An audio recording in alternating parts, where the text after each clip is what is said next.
두뇌학자 홍양표 박사의 인간 수업 미드웨스트 대학교 두뇌상담교육학과 주임 교수 홍양표 박사님 자리해 주셨습니다. 할렐루야 박사님 안녕하세요. 안녕하세요. 반갑습니다. 할렐루야. 네. 자, 지난주 시각적 통찰력 이야기를 나눴고요.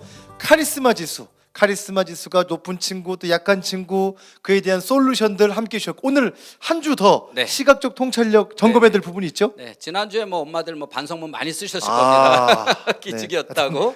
네, 근데 이제 오늘은 길을 살리셨을 거예요, 많이. 이제 오늘은 가장 또 지금 현실적으로 엄마들이 머리 아파하는 미디어에 대해서 오늘은 이야기를 나눌 거거든요. 예를 들어서 아이들 뇌 검사할 때 이 시각이 나란하면서 미디어를 많이 하는 애들은 큰 문제가 없는데 얘가 높은 아이들은 이제 안 되는 거예요. 그러면 모든 뇌 선호도가 미디어에 가 있다는 거죠. 근데 같이 1시간이나 2시간을 하는 아이들이라도 똑같이 2시간 하는데 어떤 아이는 이게 나란해요. 그럼 이게 무슨 말이냐면 다른 것도 다 열심히 선호하면서 미디어도 열심히 하는 애가 있고 이렇게 미디어만 올라가는 애들은 다른 건 다 안 하면서 미디어만 열심히 하는 애입니다. 그래서 문제가 되는 거예요. 지금 여러분 우리가 시각적 통찰력 하니까요. 네. 통찰력이니까 높으면 좋은 것 같은 생각인데 그게 아니라 그렇죠. 이 뇌의 선호도 시각적 통찰력이 정말 그 기준되고 딱 이렇게 균형을 이루어야 되는데 높아버렸을 때 그렇죠. 지금 특별히 미디어 그렇죠. 높은 아이들은 눈으로 보는 시각이 많으니까 옛날 같으면 바깥에서 하루 종일 노는 아이들이 높게 나왔었어요. 근데 요새는 저게 미디어로 나오거든요. 그러면 미디어를 많이 보는 데 있어서 아까도 두 가지로 얘기했지만 미디어를 보면서 자기 할 일을 다 하는 아이들은 나란하니까 문제가 없다는 거예요. 조절이 되니까. 근데 얘는 다른 건 다 놔두고 미디어에만 모든 뇌 선호도가 가 있는데 엄마가 볼 때는 공부도 해요. 숙제도 해요. 근데 가보면 선호도가 없으니까 대충 하는 거예요. 대충. 그러니까 공부도 대충, 숙제도 대충, 다른 건 대충, 오로지 열정적으로 하는 거는 미디어만 열심히 하는 거죠. 자, 이런 애를 우리가 문제로 보는 거예요. 뭐 사실 이 부분은 뭐 다 저도 그렇고 우리 모두가 다 어떻게 보면 이 미디어에 노출이 워낙 많이 돼 있어가지고 어떤 애가 그래요. 야, 너는 쟤 봐. 쟤 공부도 잘하고 그러니까 걔가 엄마 쟤도 맨날 핸드폰에. 그러니까 그 얘기예요. 네, 그 꼭 그래. 얘기까지도 엄마 쟤도 맨날 핸드폰에. 그럼 나도 핸드폰 해도 되나? 네, 나도 하고. 너 맨날 핸드폰에. 엄마 우리 반에 쟤도 맨날 핸드폰에. 엄마가 걔는 이제 1등이야. 걔 자랑하면 엄마 걔 맨날 학교에서 핸드폰만 해. 걔 걸려서 핸드폰 하다가. 근데 걔는 뭐냐면 핸드폰 하고 공부도 같이 열심히 한다는 거예요. 자기 그 조절이 되는 거죠. 근데 나는 핸드폰만 열심히 한다는 거예요. 이 차이예요. 그러니까 이런 것들을 우리 아이가 봤을 때 그래서 오로지 미디어에만 열심히 하는 애들은 이미 핸드폰을 했다. 그러면 모든 에너지를 다 썼어요. 그래서 엄마 나 30분만 게임하고 공부할게. 여기 속으면 안 돼요. 그럼 30분에 뇌 에너지를 다 썼는데 5분 남았어. 그럼 얘 뭐라 그럴까? 엄마 5분만 더 하고. 이렇게 돼요. 5분이니까 알았어. 그리고 공부할게. 그래서 공부해요. 한 10분 있다 들어가 봤더니 졸아요. 왜? 에너지가 없잖아요. 그러니까 뇌는 에너지를 다 선호도는 거기다 다 써버린다는 거죠. 다른 데 쓸 에너지가 없다는 거예요. 그래서 오로지 미디어에만 쓰고 미디어로 도파민을 먹으니까 중독이에요. 그래서 이런 아이들에 대해서 첫 번째는 우리 아이가 다른 것도 같이 잘할 수 있도록만 만들어 주라는 거예요. 다시 말하면 미디어를 조절할 수 있는 아이냐 조절하지 못하는 애냐 이 차이예요. 얼마큼 하느냐가 아니라 미디어를 조절하느냐 못하느냐 이 차이예요. 예를 들어서 어른도 똑같아요. 내가 이제 저녁에 자면서 11시야. 한 15분만 편안하게 영상 보자. 보다가 자야지 라고 했더니 15분이 보니까 1시간이 지났어. 이건 문제가 된다는 거예요. 있어요. 그런데 15분 지났을 때 딱 끊을 수만 있다면 그 사람은 정말 아무 문제가 없어요. 그런데 딱 들어가서 보고 아빠 왜 맨날 아빠는 핸드폰 봐? 아빠는 조절이 되는 거야. 조절을 하는 건데 아이는 자기는 조절을 못 하잖아요. 그러니까 아빠는 맨날 핸드폰 하고 그래도 아빠는 다 조절하니까 할 일을 다 하잖아요. 그러니까 얘는 할 일을 못 하잖아요. 그러면 얘도 아빠처럼 엄마처럼 할 일을 할 수 있는 뇌를 만들어주면 되는 거예요.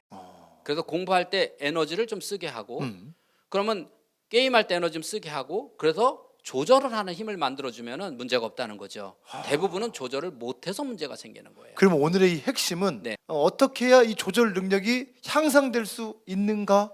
처음부터 이렇게 생각하면 돼요. 핸드폰이 나를 끌고 가느냐, 내가 핸드폰을 끌려가느냐. 즉 핸드폰이 나를 끌고 가느냐, 내가 핸드폰을 끌어가느냐. 이 두 가지 관점에서 아이를 관찰하는 겁니다. 아이가 얼만큼 하느냐가 아니라 아이에게 물어보죠. 핸드폰을 들고 방에 들어가면 너 얼마나 할 건데? 또 어린아이들은 약속하잖아. 엄마는 1시간 30분 약속을 하고 하잖아요. 과연 그 아이가 그 시간에 정확하게 핸드폰을 덮을 수가 있느냐는 거죠. 미디어를 뇌가 차단할 수 있느냐라고 하는 거예요. 그것만 차단할 수 있다 그러면 안심하셔도 돼요. 그런데 5분만 그리고 차단할 때 보니까 인상을 쓰고 나와. 왜? 락을 걸려 있거든. 너 여기서 5분 넘어가면 내일 못한다. 락을 걸어 놓으니까 끊긴 끊어야 되는데 내일 못하니까 끊긴 끊는데 내 얼굴을 보니까 이미 얼굴은 화가 나. 그 분노의 얼굴들을 네. 우리 모두가 다 봤다는 것을 저도 봤습니다. 네, 그려지죠. 그 깜짝 놀랄 그 분노의 얼굴. 그런데 저는 그래도 자녀들에게 희망이 있다고 생각하는 게요. 학교에서는 수업 시간에 핸드폰을 다 걷더라고요. 그렇죠. 아니 그걸 걷는다고 저한테 단 한 번도 와서 불평을 한 적은 없었어요. 네. 그거는 수용을 한다는 거죠. 그렇죠. 그러니까 많은 아이들이 수용을 해요. 그 대신 뇌 안에서 멍 때리는 시간이 갖겠죠. 네, 미디어를 못하는 대신에 공상, 상상, 허상의 뇌를 가져서 수업 시간에 엎드려 있거나 자거나 멍 때리고 있겠죠. 그럴 수도 있겠네요. 네, 그거 뭐 에너지를 채우고 있는 거예요 지금.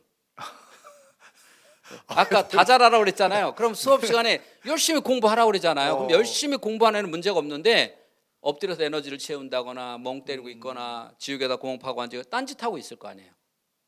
그런 애들은 그 다음에 이제 핸드폰 받으면 다시 뇌가 그동안 채웠던 에너지를 올인해 또 써야죠. 이게 문제가 돼요. 그러니까 조절이 안 되는 애들은 뺏어도 안 되는 거예요. 박사님은 한편에서는 잔소리를 하지 말라 그러고 또 오늘 이런 상황 속에서는 도저히 잔소리가 없이는 어떻게 될 수 없을 것 같은 상황인데 오늘 그래도 네. 우리 극동방송 가족들 특별히 시각적 통찰력이 미디어 쪽으로 네. 올라가 있는 그런 분들 우리 그런 자녀들을 일단 잘 관찰해 보고 네. 어떻게 좀 한번 또 솔루션 한번 주시면 수많은 분들이 이제 부모님들이 이런 얘기를 해요. 박사님 제가 해볼 거 다 해봤어요. 그러니까 핸드폰 여러 개 날라갔습니다. 집어 던지고 부시고 여러 개 봤어요. 안 돼요.